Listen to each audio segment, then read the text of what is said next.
Prima ha minacciato al telefono la moglie mentre la donna era dai carabinieri per denunciarlo per maltrattamenti. Poi, intercettato dai militari proprio fuori dalla caserma di Cadoneghe, ha iniziato una fuga roccambolesca in auto tentando di investire un carabiniere. Un 66enne di Cadoneghe è stato arrestato questa mattina per resistenza pubblico ufficiale. Il carabiniere, per tentare di fermare la fuga in auto dell'uomo, ha esploso 2 colpi di pistola ai pneumatici, fermando così la folle corsa.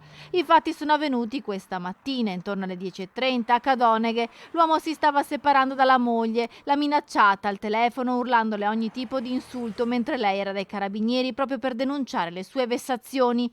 Lui l'aspettava all'esterno della caserma in auto. Alla vista dei carabinieri che lo volevano identificare è scappato a folle velocità. L'inseguimento tra Cadoneghe e Vigo d'Arzare. Raggiunto in una strada isolata, lontana dal centro abitato, il 66enne ha tentato di investire uno dei militari. Il pneumatico gli ha scacciato un piede. Il carabiniere ha sparato così 2 colpi di pistola alle gomme dell'auto, mettendo fine alla corsa. Il 66enne, raggiunto a piedi dopo una breve colluttazione, è stato arrestato.